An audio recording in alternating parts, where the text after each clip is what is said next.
All right, welcome everyone. We're Semblance of Sanity. I'm Caleb. I'm Jacob. And we're here for That time I got reincarnated as a slime. Season 2, episode 14. A new chapter begins. New OP, new ED. New OP, new ED. The previous enemies have been defeated, and now it's on to a new adventure of just wonder and excitement, and everything will be wonderful. War. Oh, I mean, yeah, I guess there's war in there too. Sure. Yeah. Alliances. People coming in and being like, hey, Rimuru, we're with you. Yep. You're a good one to bank on, so let's team up. But also, we will be with you. Right. You know. Can you go to the front and handle that? Because that's a big deal. Having also just a very clear objective now of we're going to take things to Clayman and rescue Carrion. Yep. Right, and specifically have to deal with this Milim is on Clayman's side situation? We'll have to see what that's all about.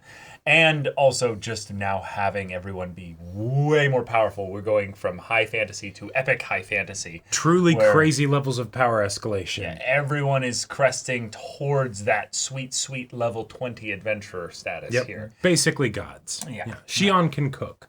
And rewrite. Yeah, exactly. Reality. She can't cook. She can just make people enjoy. Yeah, right. Believe the cooking is so good that, like that's tailored and individual. Like that's and no saving throw. It's automatic. Automatic. Yeah. She has the keys to your mind. Right. That's terrifying. You better be happy she's only using her skill in that way. Right. You better be happy she's not putting poison into that food. Like actual, poison. Right. Yeah. Of course. Yeah. But y'all, without further ado, let's get into this. All right, everyone, now be sure to go check out the reaction portion of the video in the description below, then come back here for the discussion.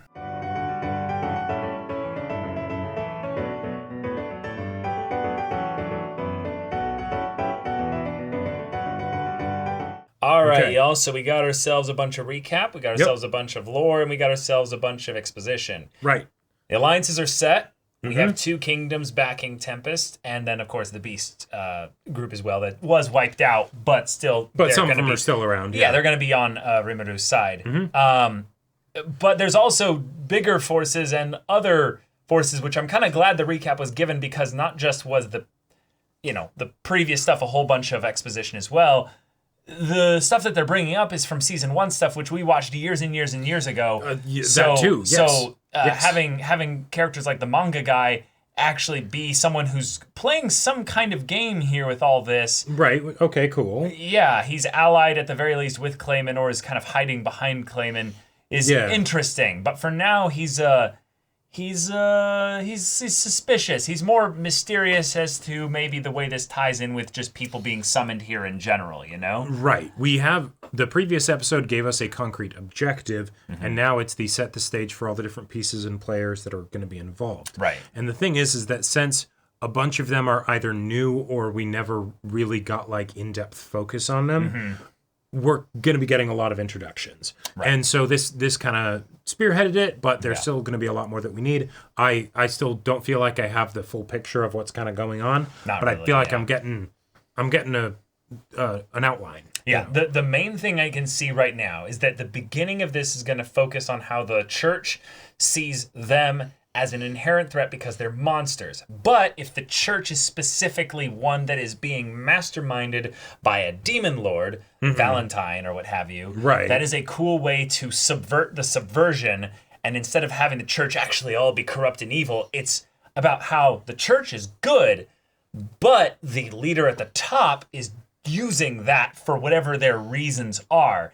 And then Rimuru could effectively either bring that to light, thus ousting the demon lord Valentine, or even theoretically twist this, Nakama Valentine, bring the whole church to then his side as well, and then you can change the story up a bit to where we're actually not having to have the whole world going up against Rimuru and Tempest as a whole because they just happen to be monsters. Where at the very least we can Nakama Hinata, because let's be real, that's going to be happening. Not just because she's cute anime girl, but also because she's connected to, what's her name? Yeah. Yeah, so, the girl that basically spent a whole bunch of time. The girl that died. There's so many characters in the show. Shizu. That's right. There's so many names in the notes. I was like, I know it's an SH, but yes, very very interesting having characters that are stronger or as strong as Rimuru in certain cases, but are not necessarily going to be in direct conflict immediately.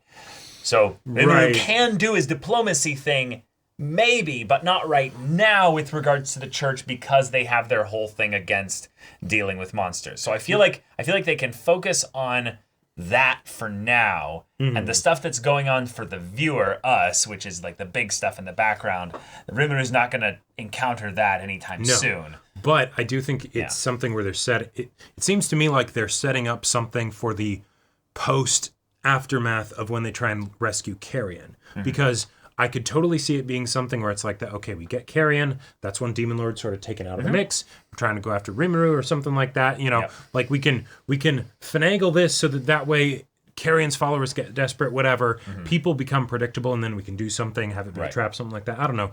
But all of this stuff didn't really have anything to do with the fact that they got Carrion, right? It like that was irrelevant in their minds. Well, so the thing that makes sense to me is that there's this whole thing about the majority vote of Demon Lords, which they'll get into probably more later. But Demon Lord politics. Right. Awesome. But the idea that Demon Lords specifically get rid of one that might be a problem later sounds like something where someone's trying to consolidate Demon Lord power. Right, get a monopoly or whatever. Yeah, and Rimuru just being involved, or maybe someone having basically the ability to predict that he would become a Demon Lord, or sets things up so that he would become a Demon Lord, could also be a thing to shift power in a specific direction with regards to Demon Lord politics. So, again, that's another thing that they'll probably set up for later.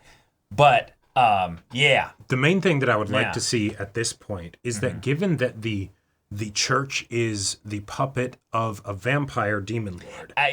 Suspected, but it's mostly confirmed. Mostly confirmed. Yeah. The church was the one with the main motivation that we had so far as to why a lot of this stuff was happening, right? Ideologically, they believe that monsters just, shouldn't exist. They shouldn't coordinate or agree with them or get along with them and all that stuff. So we must fight. Yeah. Rimuru's whole nation is a threat to them. Well, no, not just that. It's not normal. This doesn't happen. Yes. Monsters, if we remember where monsters were at the beginning of the show, you would have them divided by race and species, and they would be entirely in their own separate camps, not having names, not having really high intelligence necessarily, and thus it was very much the typical fantasy adventurers world where heroes would just wholesale slaughter monsters, right? Because it's like, well, they're not human, so whatever. But the thing that makes me curious about this is if the church isn't really the one pulling the strings, and Clayman isn't even necessarily the one pulling the strings, then who is the main person behind this and what are their motivations? The manga boy could be one of them, but I could also see it being the vampire person. I could see it being Clayman. Maybe it's some triumvirate or whatever, alliance thing. But if that's the case, what's their actual objective? Is it just power? Like, that... Well, they're against the church. So for one, they're not on the side of the church. This is a very, very important thing here. We have at least 3 angles here. We have the church, their own group here. Yep. They ally with order. That is their thing. Whether it's a moral or good order or whatever. That's their thing. It's structured. We have the schemers in their own faction here, and there's spider webs out of groups that are allied with them. And then we have Rimuru's group. And he's basically slowly gathering, in some ways, all the world's nations and stuff that just happen to be next to him territorially. Right. In some ways, I feel like this is a situation where the church is being manipulated by beings that might be there to end up destabilizing the threat that they pose to the schemers. Thus, the threat that Rimuru and them pose? That the church poses. Oh, gotcha. Because Rimuru was given help to power up here. This army that was almost fed to him on a silver platter, he suspected that Clayman might have even set that up. That's true. Yeah. Okay. And if Rimuru is being used as a weapon to poke at things, the very next immediate thing was Hinata showing up and, Okay, so yeah, the church, I could see that being something where maybe they need it out of the way so that way the Demon Lords can be in a more position of power and they can do things without the church sending Hinata after them, right? Right. And if they get Rimuru out of the way, at the same time, because Hinata kills him, great. Or if Rimuru is strong enough, then And he he gets kills rid of him. Hinata and all Right. that for them. Either then way, also your good. enemies are fighting each other. That's a win, right? Yeah, exactly. Once that's done, then they kind of just, I don't know. Yeah, my thought immediately after this is just the typical find whatever the strongest thing is, and the bad guys want to become that. We have Luminous now being referenced multiple times. Luminous could actually be a being that they're seeking to supplant the order of, and I would not be surprised at all. A council of gods. Yep. And that could literally just be it. But yeah, for now it's a bit still up in the air. Right. Yeah. The idea that they're refocusing on summon humans from, or summoned beings from other worlds being a part of the story moving forward, I like, because most isekai don't address that at all. It's just a part of the story, and then it's just, it happened the one time and whatever. And the more that stuff is brought up, the more relevant it feels to Rimuru, because he is an otherworlder, right? So if they get into that, then maybe what happened with him can be explored, Yeah. I like the idea of a bunch of demon lords and groups with potentially very different motivations working together. I like groups of bad guys that can get fun and chaotic and all sorts of things. But since we have that now, I really want to know the motivations and who they are as people and stuff, not just who they are in the world. Right. Because otherwise it can get into kind of mustache twirling type stuff. Like, let's see Milim, be a little wrecking ball. Yeah, let's see Milim interact with other demon lords and them throw shade at each other. Exactly. Let's see how difficult it is for them to actually get along, and why in the past they just haven't. Right. Favorite part about this episode was that one of the clowns, Laplace, was sent over to the church's mountain there to scurry about and find something, and Demon Lord just went and was like, "Get the fuck out of here!" And I just love times where minions that are strong of villains that are also strong encounter other antagonistic type villain type characters, and then they just get absolutely wasted, and it's just like, no, I'm doing my plan over here. Get the fuck over there. That entire scene just made me think of the scene in Fate Zero where Assassin is gonna sneak into the place, and then suddenly Gates of Babylon just Where art thou going, bitch? Right, like I straight up was expecting that vampire demon lord to throw a mongrel out, like. I also liked the vibe just personally. They're like, oh, he threw a red beam at me. Personally, I am very much a fan of, in high epic fantasy stories, when characters don't immediately understand what the magic is, they say, he threw a red beam at me.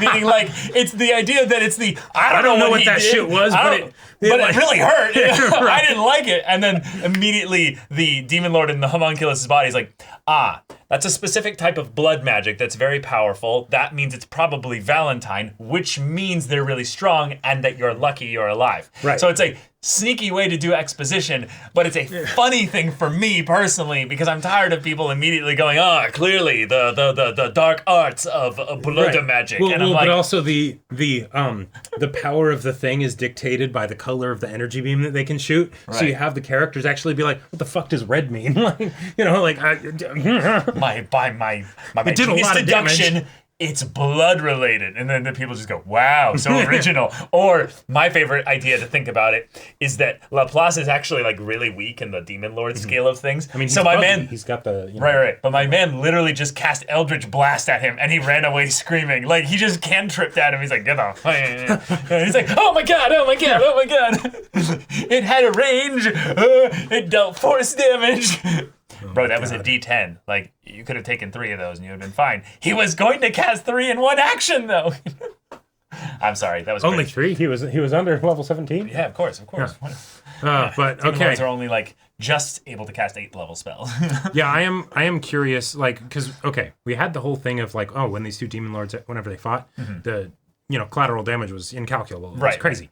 So let's see some demon lords battle, because like that might also just be that those 2 are the physical demons, where they're like the actual like strong physical demons. The others are like high casters. Right, Milim's the one that fires the big lasers and things. Yeah. Right, whereas the others are like, we do domination magic and we just take over your mind, or something like that, or illusions or stuff that's not as collaterally damaging potentially. But let's see. Milim and the interactions with the bad guys. Yeah. So y'all, thank you so much for watching this episode's reaction and discussion. If you want to see the next episode's reaction and discussion right now, though, go check out the link in the description below. For our Patreon, you can get an early access there. You can watch full-length timer reactions there, and all this comes with Discord access, so you can chat with us in the community there about this show, about anime in general, and also be sure to check out our Twitch channel. We stream every weekday. The info's in the description. Yeah, so if any of that interests you, we'll see you there. But until then, we're Semblance of Sanity. I'm Caleb. I'm Jacob. And we'll see you all Next time.